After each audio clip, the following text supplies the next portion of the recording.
বিশ্বকাপ ফাইনালের ১ মাস পার হলেও রেশ কাটেনি বিন্দুমাত্র। আলবিসেলেস্তেদের মনে একটাই প্রশ্ন, মেটলাইফের ফাইনালে সেদিন কি ঘটেছিল? গুঞ্জন এমন জায়গায় পৌঁছেছে যে ওই প্রশ্নই এখন আর্জেন্টাইন ফ্যানদের অস্বস্তির কারণ। রীতিমতো হাসি ঠাট্টায় পরিণত হয়েছে এই প্রশ্ন। প্রতিনিয়ত নানান মিম আর ট্রলে সয়লাভ সামাজিক মাধ্যম।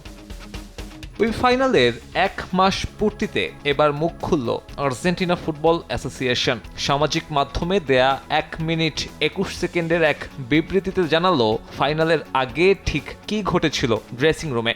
কেউ যখন বলবে ফাইনালে কিছু একটা ঘটেছিল, শুধু বলবেন হ্যাঁ। আসলে যা ঘটেছিল তা হলো একটি দল জেতার জন্য সবকিছু উজাড় করে দিয়েছিল। তারা শেষ পর্যন্ত লড়েছে, কখনো হাল ছাড়েনি। সবকিছু জেতার পরও এই দফায় তাদের হেরে যেতে হয়েছে।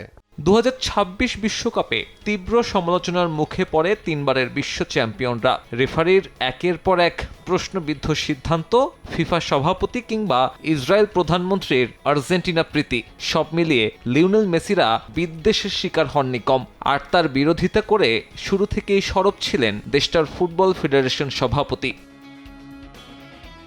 ১ মাস পূর্তিতে মুখ খুলেছেন ক্লদিও তাপিয়াও। বিশ্বকাপ জুড়ে উদ্দেশ্যমূলকভাবে আর্জেন্টিনার প্রতি ঘৃণা ছড়ানো হয়েছে দাবি করে বিবৃতি দিয়েছেন তিনি। আমাদের খেলোয়াড়েরা যখন মাঠে নিজেদের উজাড় করে দিচ্ছিলেন, তখন বাইরের কিছু মানুষ ঠিক উল্টো কাজটাই করছিল। তারা ঘৃণা ছড়াচ্ছিল, বিভাজন তৈরি করছিল, কালিমা লেপন করছিল। কোটি মানুষের শ্রদ্ধা অর্জন করা একটি জাতীয় দলের ভাবমূর্তি ধ্বংস করার চেষ্টা করছিল তারা। ফাইনালের আগে ঠিক কি ঘটেছিল কিংবা আদৌ কিছু ঘটেছিল কিনা সে প্রশ্নের নিষ্পত্তি হয়তো কখনোই ঘটবে না, অথবা ঘটলেও বদলাবে না কিছুই। মেটলাইফে শিরোপা উঁচিয়ে ধরেছে স্পেন, আর স্মরণকালের অন্যতম জঘন্য পারফরমেন্স করেছে আর্জেন্টিনা। ইতিহাস মনে রাখবে এতটুকুই। সাব্বির মিথুন, সময় সংবাদ।